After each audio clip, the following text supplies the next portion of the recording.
it is incredibly valuable to have a publicly accessible, decentralized, append-only ledger that has like strong economic security properties. The only problem is it's far more useful for speculation and fraud than a lot of other things. I think that just being open to like, do you think that humanity might not make it? And if the answer is, yeah, I'm willing to entertain that humanity might not make it, and then you look at the probabilities, the types of scenarios, civilization starts looking really fragile. Yeah, I'm sitting on a bunch of 0 days, some in the Linux kernel, because I haven't vetted them. And like that seems asymmetrically offensive if that capability shows up in the wild. I do think that unemployment is going to spike at some point, because I think that in the next few years, it feels pretty likely that we'll get something that's like a drop-in knowledge worker. I think that as intelligence gets cheap, that agreement or consensus gets very expensive. This episode is sponsored by NIM, the world's most private VPN that protects your internet traffic and metadata. Unlike traditional VPNs, NIM uses a decentralized mixnet to scramble your internet data, hiding who you're talking to, when, and how often. You can switch between full mixnet mode for maximum anonymity or a faster VPN mode for everyday use. Pay in crypto or fiat, and even your payment stays anonymous thanks to ZK-powered anonymous credentials. Take back control of your online life at nim.com. Sign up today using the code blockchainsocialist and get an extra month for free. Hi, everyone. You're listening to the Blockchain Socialist podcast, where I am here in my apartment getting lasered by the sun. So you may see some of the light bouncing off of my face right now. But today I'm here with Evan Miyazono. He is the founder of Atlas Computing, which is a super interesting organization that I came across recently, trying to solve some of the like really big problems around AI that I feel like a lot of people haven't yet even like touched or began to think about, I think, which is what has been really cool reading into some of the work that they're doing, the things that they're proposing, and like how they're going about these problems, I think is really interesting. So I asked Evan to come on and share some of the stuff that they're doing at Atlas Computing. So yeah, we can just dive right into it. Evan, if you want to give maybe just a quick introduction to yourself and what is Atlas Computing and the problem that you guys are trying to solve. Yeah, absolutely. Thanks for having me, Josh. Into a bit of who I am, where I came from, any blockchain connection, because Atlas doesn't really have much of a blockchain connection. Shortly after finishing experimental physics PhD, I went looking for hardware startups to join, and a college buddy of mine convinced me to join his peer-to-peer file sharing startup in 2017 for an unconventional fundraise, and that was the Filecoin token presale. Imagine that people here might be familiar with Filecoin, IPFS, libp2p.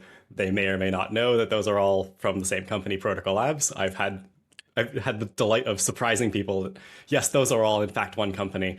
Protocol Labs did a lot of various things, and I basically built out the research and meta science infrastructure. So this was everything from like, I think I interviewed basically every researcher who joined the company for a period of 6 years.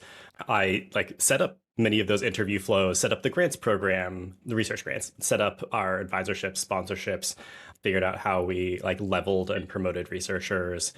Also ran a meta science team, also ran a special projects team for a good long while, also ran for the last 2 years there, a venture studio focused on mechanisms for improving public goods funding.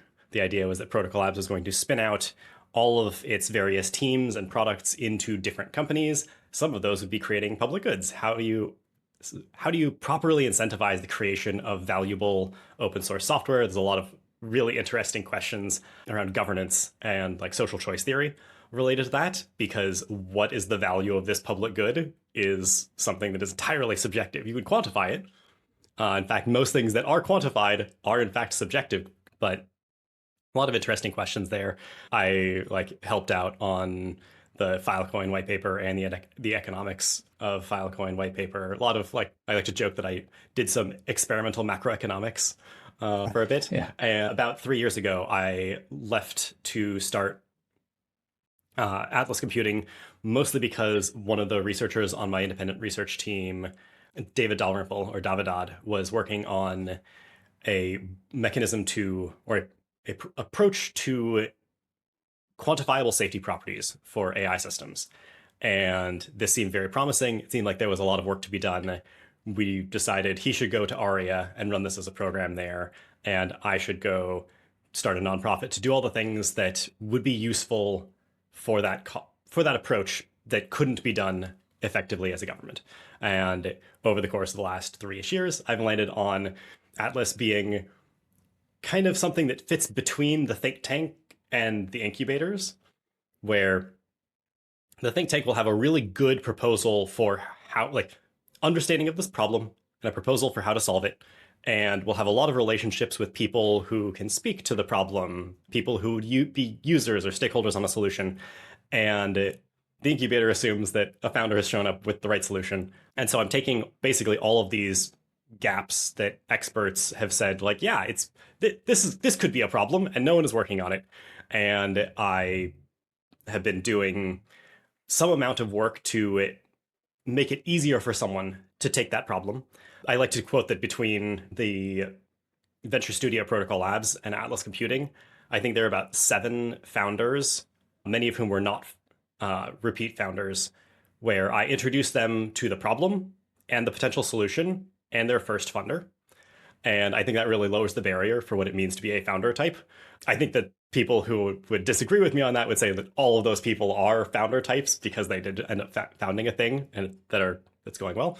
But I think that maybe those people would agree that there are a lot more founder types out there than are currently empowered or clearly see the affordances to go and do the thing. So I will sometimes jocularly refer to myself as either a research fixer or a professional career derailer, where I help people find the thing they want to do. I approach people when it seems like there is a much better way to achieve goals that a person might have with their skills. And I say, you have the right skills. Would you like to be doing what you want to do, but more effectively in a new organization or a different organization or something like that? Right, right. Yeah. One of the things that I think really caught my eye about Atlas Computing was honestly the job descriptions of what you guys are looking for. I mean, when I read it, it reads like a dream job type of thing for, if you're the right person for the thing that you want to do, it definitely sounds like a dream job. And I mean, I definitely recommend people to check out Atlas Computing and check out just the job descriptions. To me, it was really fascinating. I've just like never read that type of job description before, which was like really, really interesting. But yeah. If I can't get excited about a job by reading the job listing, that's like, in many instances, the most excited someone will ever be about a job. And so, like, I think job descriptions must be held to a very high bar. This is actually something I inherited from Protocol Labs, where, like, I think consistently I would write job descriptions and be like, cool, do I want this more than I want my job? And if the answer isn't a little bit, then I would go back and rewrite it. Nice. But so then you're one of the I've interviewed at least maybe one or at least one off the top of my head, people who they have switched from crypto to AI. So you've gone from, doing a lot of the things that me and a lot of other people I think who listen were interested in going into the crypto space, which was like trying to figure out different forms of, I guess, economic relations and economic mechanisms for public goods and related things, to now, taking on some of which is a really big problem, but then also taking on other really big problems around AI. And I just wanted to note that. I thought it was really, really, it was funny, interesting, but I think in this interview we'll be able to connect the two later down the line. Yeah, there are a lot of people who went from crypto to AI, and I think the people that listen to this podcast probably understand why I might shudder to be associated with the majority of them, even though a lot of your listeners have probably done the same thing as I have for the same reasons, which is technology just moves faster than a lot of the other aspects of society. And if you want to try to fix important problems in society, it is important to kind of like steer the fastest moving thing. And it was delightful. I think Protocol Labs, very well known in the subset of crypto who were very ideologically motivated. And I still, amongst AI people, will say it is incredibly valuable to have a publicly accessible, decentralized, append-only ledger that has like strong economic security properties. The only problem is it's far more useful for speculation and fraud than a lot of other things. And so it's really hard to actually get adoption. There was at least one really impressive thing that deal that Protocol Labs made, and one of the riders in the clause was you can't use this in your advertising because we don't want to get you accused of misusing taxpayer money. Like that is not a good sign for your economic structure. Yeah. So before we get into like the AI risks that you guys are tackling, I think it would be interesting to talk about why calling it Atlas specifically. It will be related to Atlas Shrugged. That did come up when I was like floating it to people, and I was like, I think this is just a function of who I'm talking to. I don't think this will come up that much, and it hasn't come up that much. Right. Mostly, I couldn't come up with a better term for a set of maps or something that was related to making a lot of maps. The plan for Atlas was try to do a lot of the strategy work to make it easier to chart courses to better futures. I feel like technological non-determinism probably has a meaning, but that I don't mean to invoke. But this idea that like if you move, I guess differential development is like, or differential technological development is like maybe the more appropriate term. Where like if you develop technologies in different orders, and you could do this somewhat intentionally, you can lead to different outcomes. And I think that this is an important thing. It's fairly technocratic and like fairly rationalist coded as ideas go.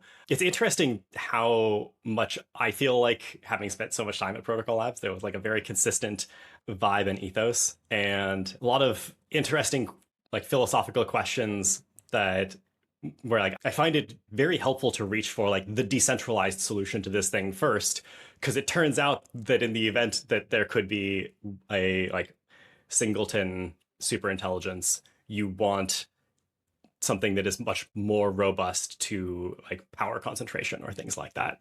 And I think having focused on finding decentralized, democratized, accessible solutions is good, but so is having the security mindset of like, okay, but it's really easy to think of something that sounds secure, but like, did you kick the tires? Did you really try to see if someone can use this as an attack? Right. I really like the metaphor or the association with maps because in my book, actually, one of the quotes that I use is, the map is not the territory. It was one of my favorite quotes, which is like, I mean, to me, I find it very, very deep, or just like a good explanation for very compact description of like a fairly complex idea of like trying to how map the world in a way, and that like that map itself doesn't necessarily, it cannot 100% reflect reality, but that's something that we do a lot with, I mean, especially in the case with digital systems. And I use the term techno-probabilism as like a alternative to techno-determinism. So I thought that was funny. The physics analog of the map is not the territory is all models are wrong, some models are useful, which I think that was my second quote in my book Yeah. that I used the most. I'll send you a copy afterwards. I look forward to it. Thank you. So I think this type of like concept will come up in the conversation later as well. But what are the types of AI risks that you guys are looking at and that you think really need some attention right now that you guys are trying to bring to that maybe people just haven't really considered when it comes to AI, besides the kind of like, I don't know, images of apocalypse, so iRobot or these types of things?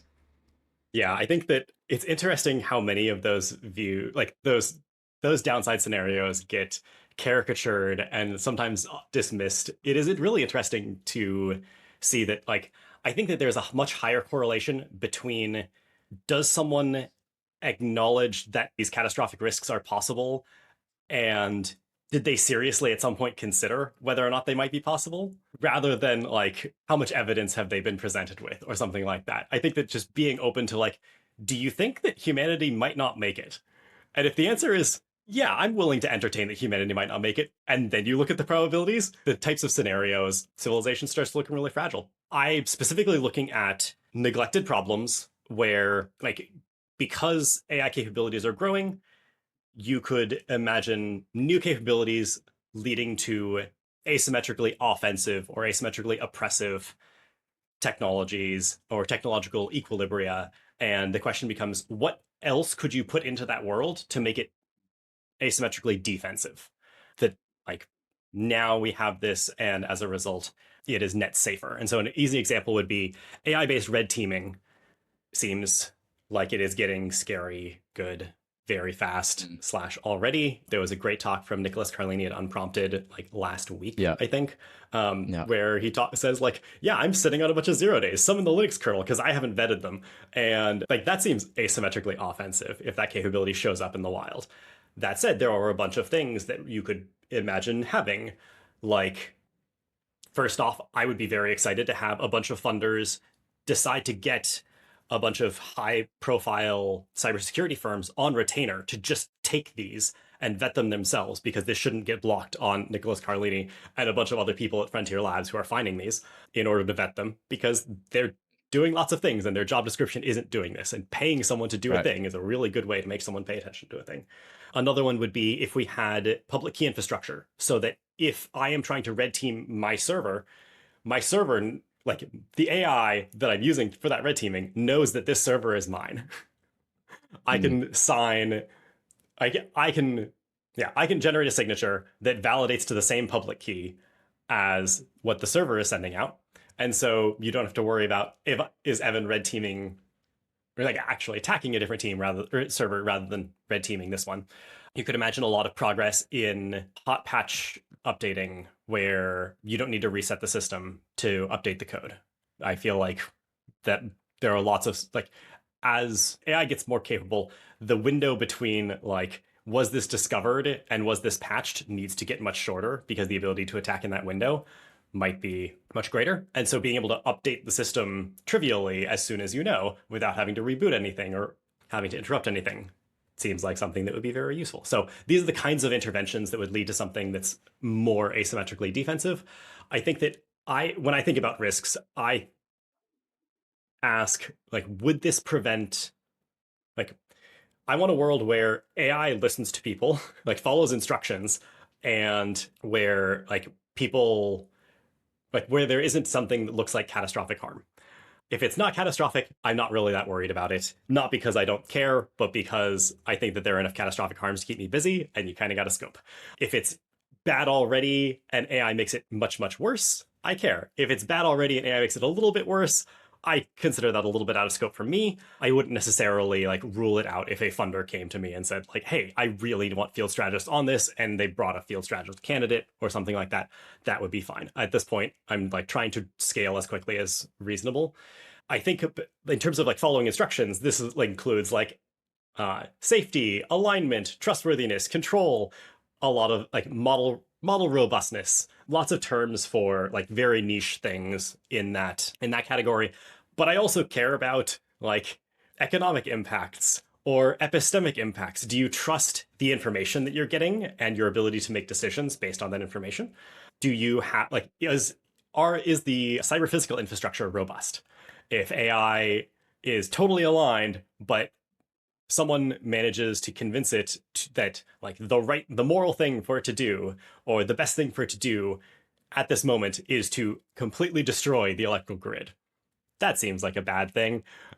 There are 2 points at least where you can intervene here. One would be to secure the grid, one would be to make sure the model doesn't go and do things like that. Lots of other interventions. I strongly believe in defense in depth, which is this notion that you should try to defend at multiple instances. The Swiss cheese effect is another thing that gets flagged here that everyone got uncomfortably familiar with during COVID. But in terms of like economic risks, I think that there are probably a lot of things that people haven't started really thinking about. I do think that unemployment is going to spike at some point, because I think that in the next few years, it feels pretty likely that we'll get something that's like a drop-in knowledge worker. I mean, the prices of the like AI subscriptions has been going up roughly an order of magnitude a year. And like, what would you pay like $2,000 a year for, or $20,000 a year for, or sorry, per month for? $2,000 a month is like something that someone might pay an intern. Right, right. Like, you should expect it to have at least that level of capability if they're going to charge for it, because I think that market is at least pretty efficient. I like to flag that another possible category of concern is like, I think that if AI automates legal work, then lawyers benefit. But if it automates driving, the truck drivers don't benefit. It's probably the consumer that Right, benefits on that one, right. or like the firm that owns the shipping companies. And so there are a lot of questions like this that I have around like, what as AI gets better, what breaks? And Right. if something breaks, then like how can you either prevent it from breaking preemptively or like shift the equilibrium into something better? Like if unemployment spikes by like 5% in a month, then I assume that in the US there would be a UBI bill that gets written and probably passed. And I don't think it would be a very well thought out bill because it would be passed that month, like written that month. So I'm like very Right. interested in trying to get people to start drafting versions of that bill and talking about it. It would not solve all the problems. One of the biggest problems that I think of is like one of the, people often say like dignity of labor and things like that. I worry less about that than something called the intelligence curse, which was a phrase coined by a friend of mine and his co-author. And like the common notion is like there's a concept in economics, the resource curse. And this is that if your country has a lot of natural resources, you don't invest a lot in the population because that's not where you get your tax revenue from. You invest a lot in the like extraction of these natural resources.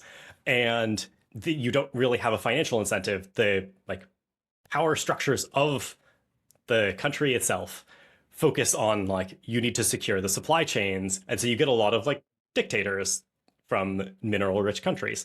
You might see the same thing with intelligence. If intelligence, like if you have a knowledge economy or a service economy and you replace all of that with AI, then like you probably as a government don't have a lot of incentive to support the people because the people have no connection to your tax basis or things like that.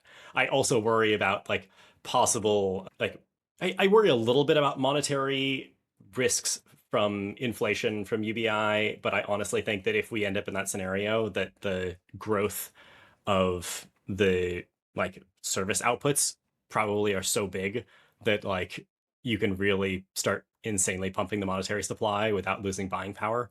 I'm a little bit I'm MMT curious, so I don't Yeah. worry as much about that. It may come out at some point also that I have strong Georgist Eh, inclinations, which has Sure, impacts on sure. other things that I think about these things. For those who haven't seen it, I would definitely recommend the book Blood in the Machine.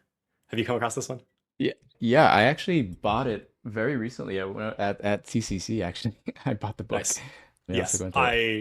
I enjoyed it. I think that some of the conclusions drawn at the end about limitations on AI systems are incorrect, and I think that it is probably scarier and probably would have even made a better call to action if the author had shared more of my concerns about Mm, what AI will be capable of. But in mhm. terms of the like, I was shocked by how everything I thought I knew about the Luddites was actually the like post-rebellion propaganda that everyone was given. Yeah, yeah. And also the fact that like a lot of the things that people are talking about now, like attacks on automation or like responsible deployment of the technology, was like absolutely discussed back Right. then by these like specialist guild members who were prohibited from competing in many ways. Right. Yeah. I mean, a lot of different risks, and I think you focus on a lot of like the economic ones. I think are interesting because I think that is something that at least for the average person, that's probably the thing that will touch them the most, or like will like get them maybe If to the move the electrical most grid goes potentially. down, that'll be a problem for them. If there's Sure. another I mean that. wildfire pandemic, that would probably all. But Yeah, yeah. like, I think Still it, economic. they, Yeah, in many ways.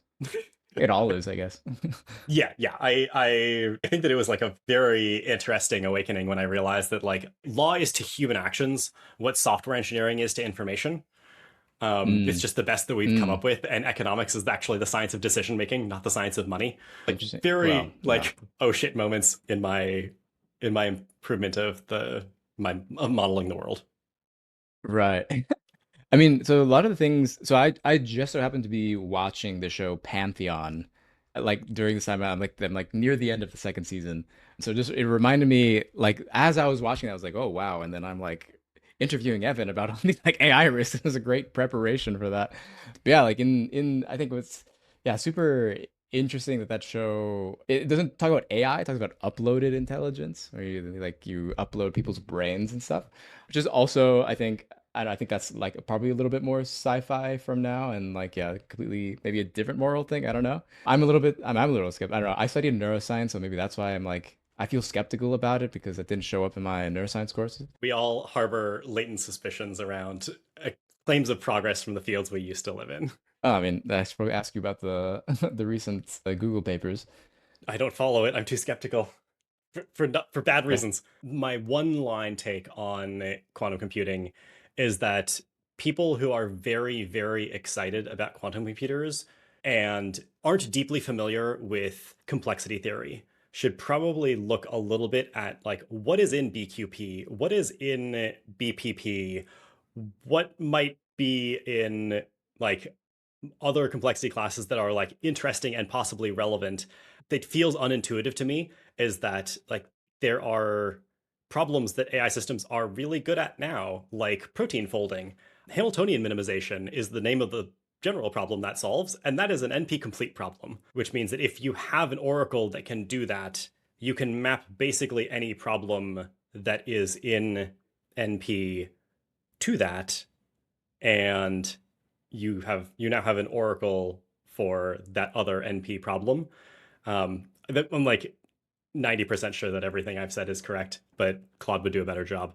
But yeah, like there are reasons why you can't use AlphaFold as like a universal NP oracle, but like that doesn't mean that we couldn't build oracles for a lot of other things. Another thing to look at is the fact that SAT solvers, and this gets into a little bit of formal verification stuff, which we can talk about later. Right. On the formal verification side, it's uh, like proving SAT is also NP.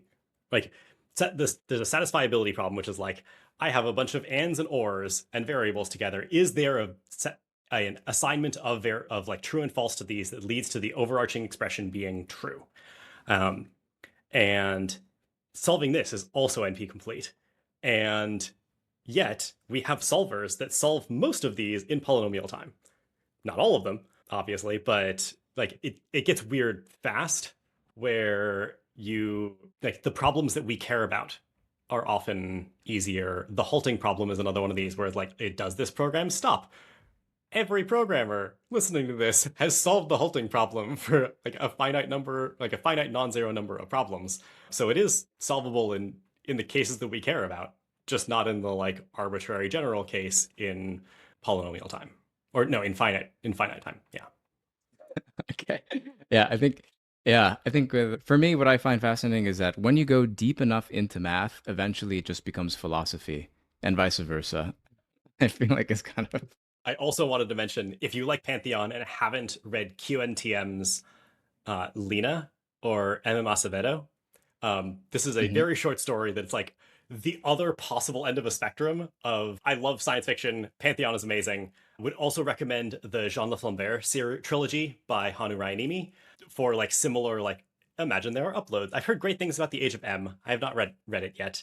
I would also strongly recommend. Oh man, there was another thing. Um, Oh, We Are Bob, We Are Legion is another one of these fun, like upload flavored ones. I think okay. that a lot of fiction seems to unsurprisingly handle the notion of superintelligence really badly, and even like the TV show Mm, Upload, like doesn't acknowledge that like yes, if we can slow people down, we could also speed them up.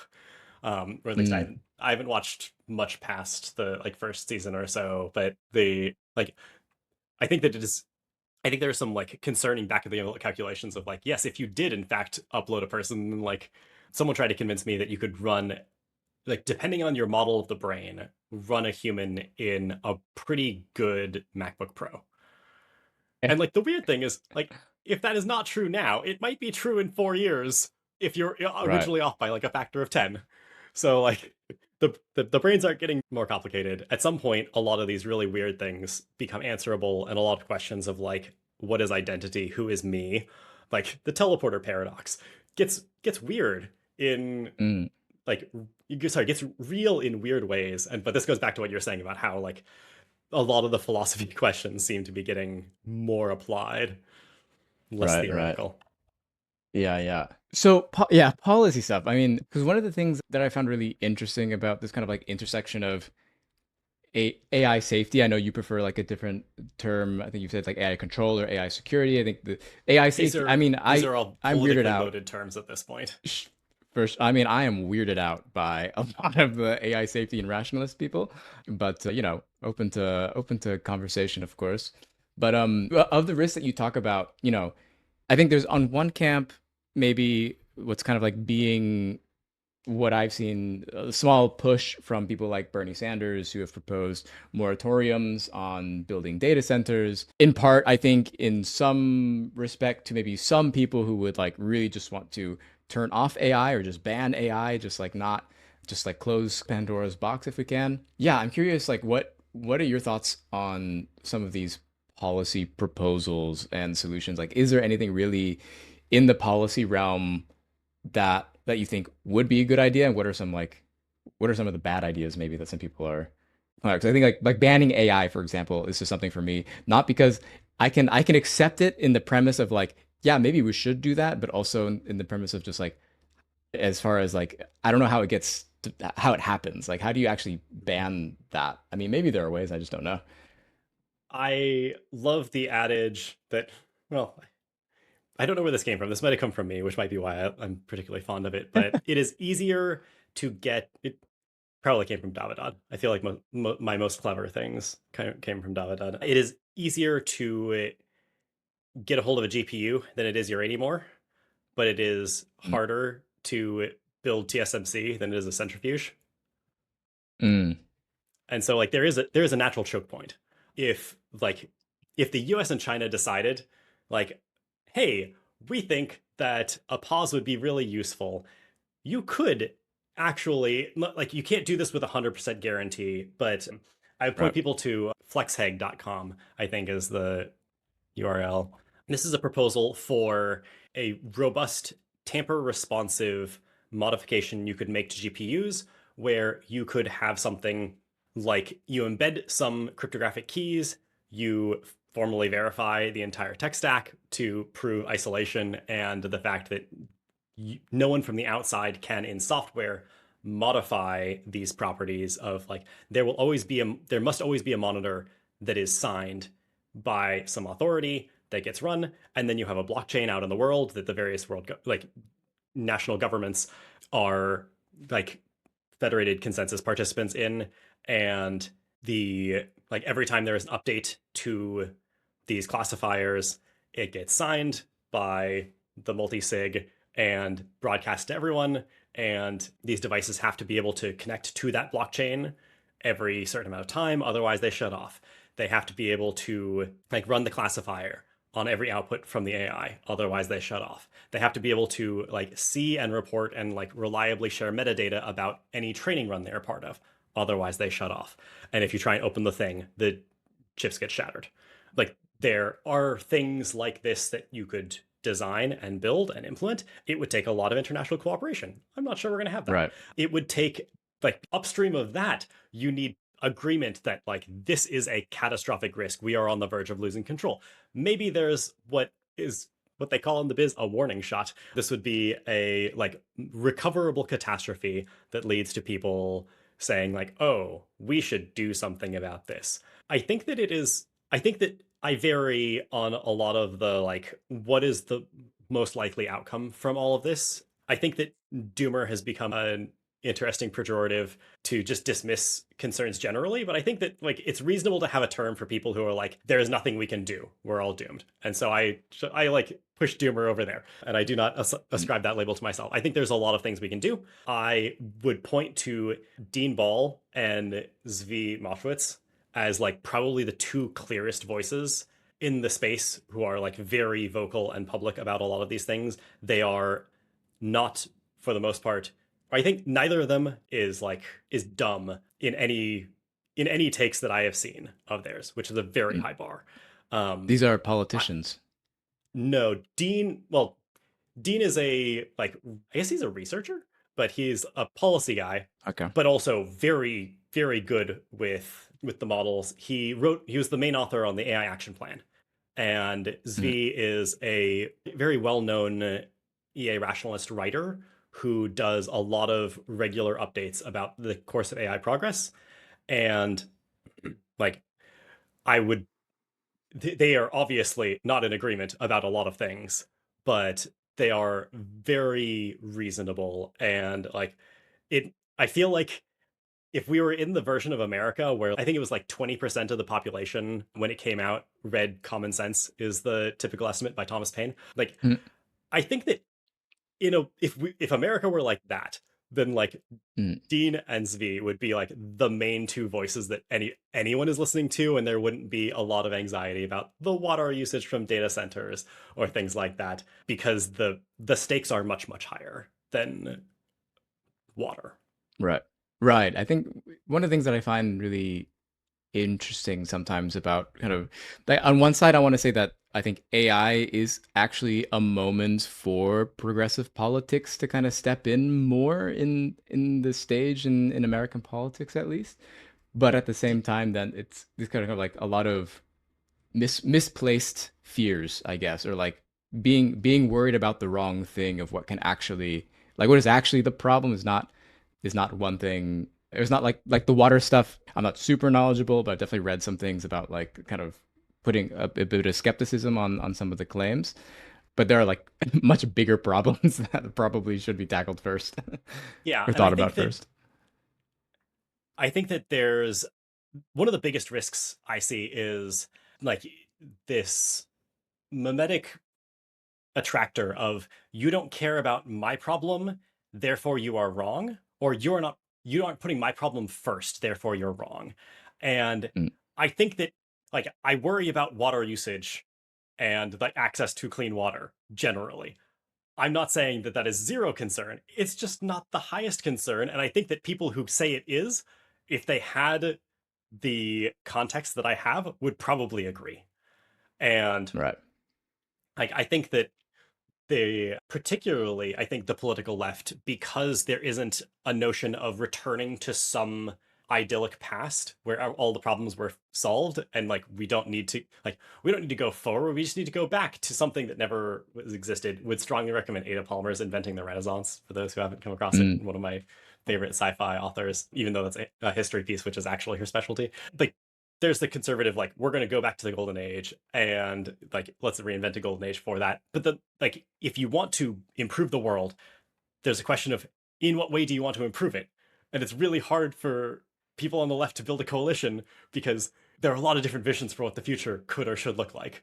One of sure. I think that there are a lot of another Ada Palmer quote is that science fiction helps us or enables us to fight the moral skirmishes that we will face as a society before we actually have to face them. Right. And I think that it is very good to engage in worlds where in the idea that a super intelligence could exist. I think that there are some good science fiction efforts around this. The ones I mentioned, there's also things like the Culture series gets invoked a lot. Greg Egan's Diaspora is another one where I think that this is actually like a version of things going quite well, actually. Maybe that one's the best, like one of my favorite like things going well Mm, versions. It's not his most popular. People usually reference Permutation City. I think that they're wrong. Diaspora is better. But also, like, if you read that and you don't like it, there's a glossary in the back. And also, like, I may have liked it for mathy physicsy reasons that other people might not like. Anyway, the I think there's a lot of ways this could go, a lot of concerns that people could have. I don't know what it looks like for humans to have influence over super intelligences. Maybe this looks like AI systems generate fiction for like fictional universes that it could build us to. And like, if you really enjoy Harry Potter magic, or if you really enjoy like exploring space, then the fraction of people who engage in those universes changes the allocation of resources, but like there will only be a finite amount of compute for all time, finite amount of energy being captured and allocated toward it. How does that get decided? Is it a mm, small number of people? Is it the intelligence itself? Is it a set of super intelligences? Do those last two matter in terms of the human experience? Why would why would the AI systems listen to people? And even if they did, how would you know? Why would you trust them? right. Like a super intelligence should be better at persuading you that it's listening to you, just like it's better at Right. Right. solving Right. all of the other problems. Yeah, I guess the line that maybe I would identify for people who are maybe more concerned about the water issue than they are maybe the control of super intelligence are probably people who are skeptical of super intelligence, or like the idea that like a system could be so powerful Yeah. or so good at the thing. And that's why the issue is like they're selling us another bullshit thing and it's taken all our water. I think that's kind of like maybe Yeah. the line, I whether or not you believe in that. I understand that, and I think that one of the greatest disservices that the media has done the world at this point is convincing people that intelligence looks like characters from the Big Bang Theory and the ability to like stand up at a blackboard and recite facts. Yes, I hate the Big Bang Theory. I hate this show so much just I was because at it's like a Caltech when it dumb was person's I maximally popular. Yeah, it's a dumb person's idea of a smart person. Like yes, exactly. I think that one of the more controversial takes I have is that, like, I think that there probably are really influential genes for intelligence. It just seems weird that there wouldn't be. Like, Mm, your eye is sensitive to the polarization of light, and it's not because it's useful evolutionary, it's because it's really, really hard to make a polarization insensitive photon detector. And, like, I think it would be really, really, really hard for evolution to make all humans exactly equally capable of grasping abstraction, which is kind of how I think of intelligence. But also, like, this is not something that should be. I think that people shouldn't be branded as like being on one end of the political spectrum for holding this belief because the like there are polars that there are two different polarized takes you could have about this. One would be like, therefore some people are better than others and therefore they should have more, or something like that because they'll distribute the resources more effectively or something. You can tell how I probably infer how I feel about that take. Or like, this is very important to know, therefore we can help people who are disadvantaged, and we're actively disadvantaging them more by pretending like they are just as capable as everyone else. I also don't believe that like it's 100% deterministic. I think it only accounts for part of it, but like this shouldn't like it could be an info hazard. It could be that civilization right now isn't well equipped to know which of these genes it is. I worry about like monoculturing like brain phenotypes as a result of this in the short term. I worry about a lot of weird right, things. right, right. Um, but like, I think that it's like, and when I say monoculturing in this way, it's like, I think that I'm clever enough that like, if I'd grown up in a family of lawyers, I probably could have been a decent lawyer. If I'd grown up in a family of doctors, I probably could have been a decent doctor.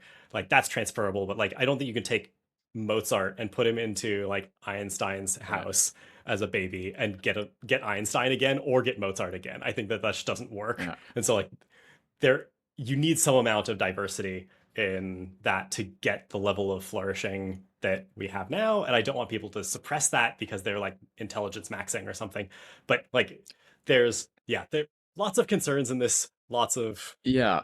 directions. I definitely like I definitely hear what you're saying. I think there is this kind of like murky Sorry. question. Yeah. I remember the point that I was trying to make it to was I think that a lot of people think like going back to they think intelligence is the Big Bang Theory. They think that intelligence does not actually help solve problems, at least the real problems that they deal with day to day. And I think that this is a mischaracterization. I think the people who are like, oh, like I've done so much better than so many intelligent people. I can like I'm not worried at all about a super intelligence. I think that the people who have that are actually just smarter than they think they are, and they have that raw intelligence and they don't realize it, and they think that they are not intelligent and therefore intelligence is not Right. this thing's been useful to them, and actually it is a core thing that has made them much more effective. And Right. the fact that society has convinced them that this is separate has led them to fail to extrapolate what that looks like much better. Like Robert Moses was like a general like he was a natural general intelligence with a slightly higher clock speed and a slightly longer context window than everyone else, and he just wrecked all of New York governance controls in ways that like Mm. people should be aware of. And like I would point politicians to that as opposed to like 2001 or The Matrix or Terminator when I say like this is what superintelligence can do. Is like imagine if you had 10 Robert Moseses who could all coordinate with each other and we're all deciding to back Mm. one particular person. What if it's Right. 100? What if it's 1,000? Like that Yeah, yeah, should yeah. hopefully feel more visceral. Yeah, there's To maybe like expand a little bit on also why I think Big Bang Theory is kind of dumb was or just like the what it kind of like conveys I think is like the idea of intelligence as being like you either have more of it or you have less of it. Like there is intelligence and it's like a It's hose like a of single more or less variable. intelligence. Yeah.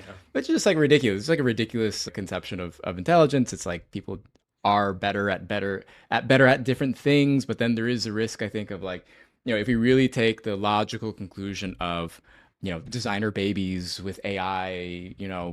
scanning genetics and then being able to choose which genes are inside your baby's brain and everyone being like, well, I want my kid to be like really good at math, of course, because that's like the most coveted skill or whatever in the workplace right now. So that's and then that being like this kind of monoculturing then of the human brain where everyone's like Yeah. really good at math but no one knows how to talk about their feelings or whatever. Thinks that their babies are going to be better at math than computers. Anytime Also, I after the mean, birth, maybe starting that was a now, bad they're example, sorely but mistaken. But yeah, no, I think the point stands. There yeah. like this notion of non-scalar intelligence also is very relevant to AI. There's a great Hmm. take from Helen Toner about jaggedness of AI capabilities. And like, Right. yeah, AIs are really, really good at some things. In fact, like most of the things that I think about, most of the capabilities I think about are things that basically no one uses, like cyber red teaming or like assisted biodesign and things like this, where like it takes some amount of skill with AI to be able to evoke these and knowledge of the field to be able to use them Mm. well. Like my understanding is that at the Frontier Labs, humans don't write any code anymore. And like this is something that seems like it should be having economic implications soon, but I think it'll take a procurement cycle or two. I I like people don't if the procurement people don't understand that this isn't just a tool, this is actually like an Yeah. employment like an employee replacement, then like they're going to slow this down. So I think that there are bottlenecks, but like there are also definitely things that AI systems can't do, and some of those things are things that people are much more likely to ask AI systems to do, and so they can be much like justifiably skeptical. But I think that Mm. the radio chart of like where is it better than humans, where is it much better than humans, and where is it not as good as humans, like it is good to understand intuitively more than like trying to say like, oh yes, we're not at an AGI yet, or we are at an AGI now. Like that, those terms just stop holding meaning. Yeah, yeah. Super meaningless terms. But I think so one of the things that I've gathered from like your writings and what I've heard you say before is that like essentially what we're kind of like needing to gear towards probably is some sort of governable AI, like how like or like to really the question is like how do we govern this AI? And if the question is do we want to govern it, which I think for a lot of people is yes, then what does that look like? I mean, there are people, of course, on the I don't know if they exist anymore, really affect any, as much, but effective accelerationists saying we shouldn't govern it, that we should just let it freely do whatever it wants, and we just like cave to its whim. But yeah, I think probably the two of us here don't really agree with that take. Yeah, I there are effective accelerations still out there. Mark Andreessen still posts some like pretty unhinged things Fair. about AI. And there's a lot of money behind this, like don't regulate Yeah. AI and in ways that like seem deeply irrational to me. I do think that there's a connection to like, well, I ended up thinking about formal verification because I think that it is a very useful construction for a lot of different purposes. Formal verification is this notion that you have code and you have a specification that is a mathematical description of how the code should, like mathematical or logical description of how the code should behave. And then there's a mathematical proof that takes the definition of the programming language as the like starting axioms and then proves that the code has these properties. This is what's used for the most like critical of software infrastructure for a lot of things. Like you can prove parts of the stability of aircraft systems, and that's why you never hear of like, oh yeah, there was a bug in the code. You hear like, oh, there was a problem with the sensor, because like Mm. obviously if the sensor's broken then the code is going to malfunction, but like you formally verify a lot of the critical systems so you know that like if like two trains in France are not going to crash. This is another like prime example of where it gets deployed. I think that you could hypothetically generate a system where if you have like widely deployed flex hegs, as I mentioned earlier, you could imagine having something that looks like a Bill of Rights encoded into AI systems so that before they take any action, they have to prove that their action is, to the best of their understanding, consistent with that Bill of Rights. This seems like a delightfully uh like Western liberal direction for how one might govern AI. It requires a separable, auditable world model in which the AI can test, like, does this in fact do this thing? But like it was, I came to this with some delightful conversations with Mark Miller of Agoric about who like takes some very strong libertarian views on basically everything. And we landed on like, yes, this would actually be really cool because you could imagine embedding in AI systems something that is as fundamental as the laws of physics are for us, but because they all exist in compute, if you can put this into all compute, you could put this into all of the compute that the AI systems generate in a like reflections on trusting trustish kind of way for those who get that reference. Like you could just embed this and it would propagate in a useful way, and you could have constraints on like you should value like honesty. You should like do not take actions where the transmission of withheld information would lead your interlocutor to like have certain responses, including like changing their mind about collaborating with you, kind of thing, in ways that you could start defining. Right. This starts getting very far from formal verification in that like specifying those things objectively in properties that you can describe in the simulation sounds completely intractable today. But you could start thinking about what does it look like to like what do things in the interim start looking like, and between here and there we could have mathematical like logical descriptions of like the building code, tax policies, legal contracts. A lot of these things are like the tax policy, as a great example, is software.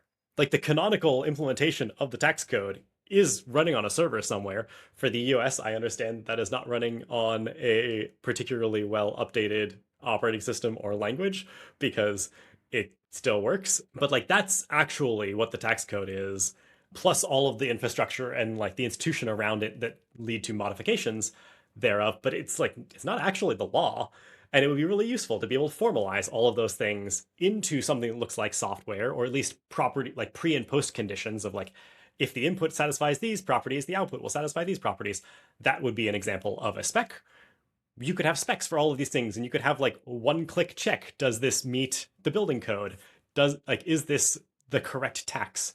And we could have all of these. I'm actually working on fundraising for a focused research organization at Convergent Research that will build tools to help people validate, is this the correct formalization of this math theorem or this software property, or it could apply to like this hardware property or this piece of the tax code or this piece of the contract. Like help me understand the difference between this and a variant I might generate. Why would it matter? When would it matter? And I think that we could imagine a world where we have AI systems that we govern not by like saying, this is the correct set of virtues, embody those virtues, but rather here's a set of laws that we consider fundamental as like ground rules. Do not break these. Whatever else is fine. And I think that there are versions of this that would feel much, much better to most Right. people who have grown up in like Western liberal democracies.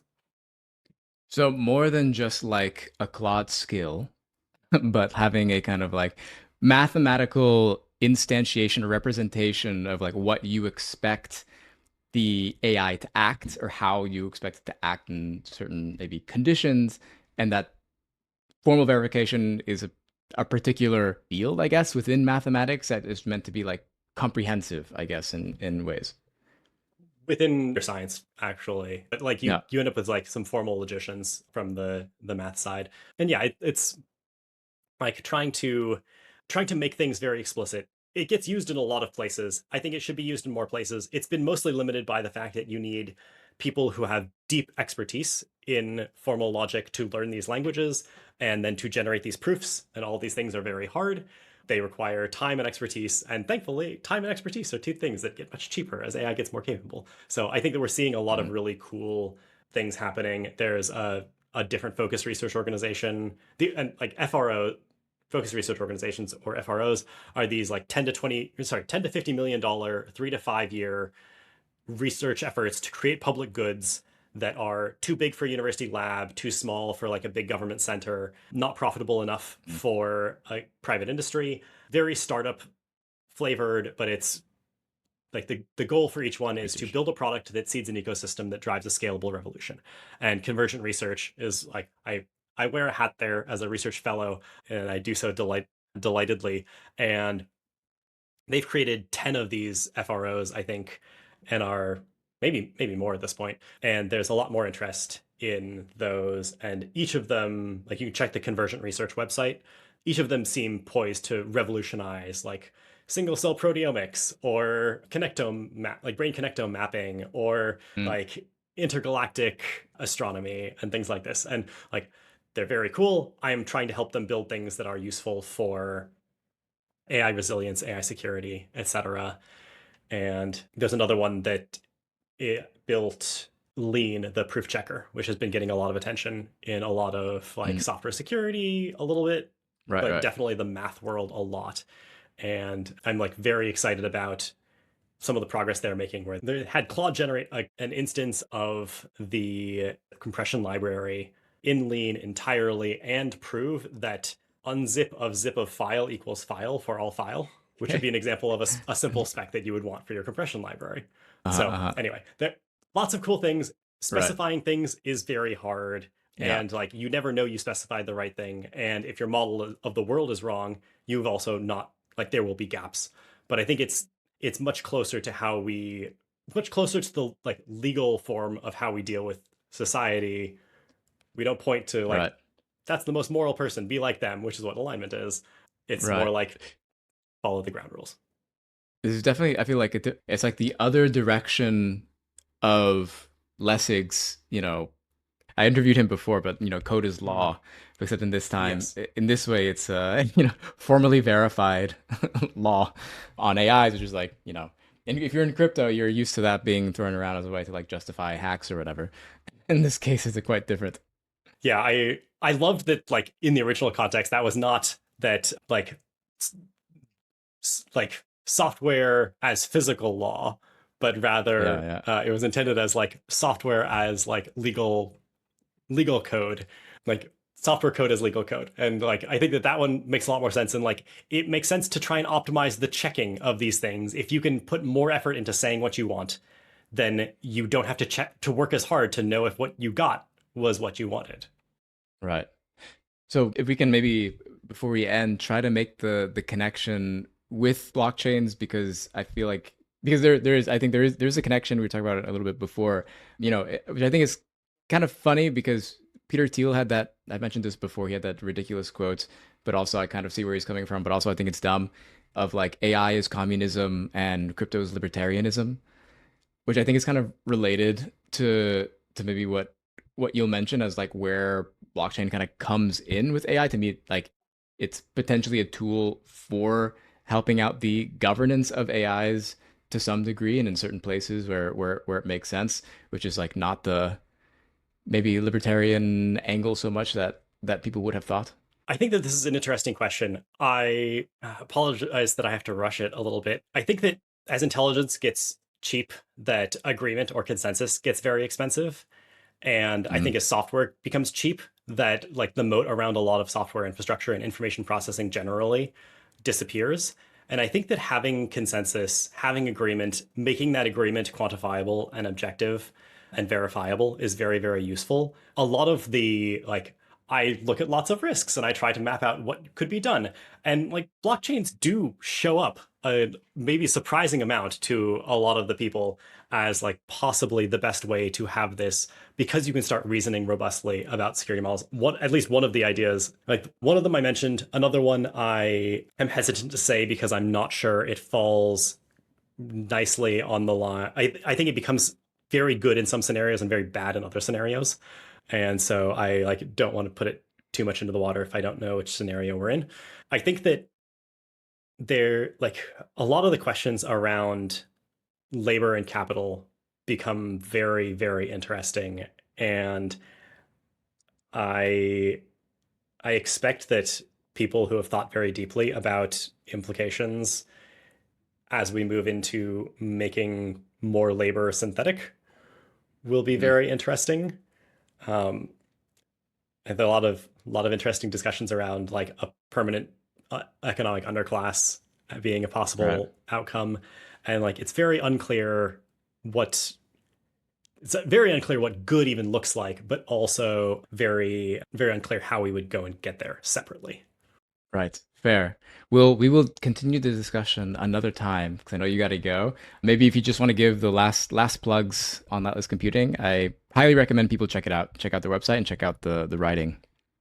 Yeah, very much appreciate it. I would look forward to another conversation very much. I would say that our efforts are currently to try to scale the field strategy work that I've been doing of like making it very easy for founders to pursue new efforts. That looks like a combination of like going from a problem to a plan that has been somewhat de-risked with buy-in from experts and the potential like users or stakeholders. And like the rough skill set is like, can you go into a meeting with like a Fortune 500 director and convince them that this new solution is viable and that they should agree to spend time possibly engaging in collaboration to address some market failure that would lead to a better outcome for society or civilization more generally? People who can point at a thing and say, this would be very useful. No one has done this, and I can tell you with confidence because if they had, one of these 7 people would know, and I've talked to all of them, and they all agree that no one is doing this thing. It's like a weird skill set that shows up in like startup product market fit, or like being an Yeah. entrepreneur, or like being a like head of strategy at a big company, or like sometimes in consulting, often in research. I assume it shows up in like the intelligence community, a bunch of weird places for different fields. If you as a listener are very interested in doing that and worried about how AI will break society in the very near future, particularly for cybersecurity risks or biosecurity risks or maybe epistemic risks, I would love to hear. You can find more information at atlascomputing.org. And then also we're somewhat funding limited. So if people are sitting on a like large capacity to donate to a US 501c3, would love to be would love outreach in that for that too. Sure. Awesome. Well, thanks so much for coming on. Really appreciated you sharing your perspective. Yeah, thanks for having me, Josh. Thanks, man. If you like what I'm doing here, consider supporting the show on Patreon. Your contributions help me keep doing this work and dive deeper into the politics of decentralized technologies. I promise you absolutely zero financial returns, no airdrops, and your investment may go to zero. But you will get good content. Check out patreon.com/theblockchainsocialist to support the show.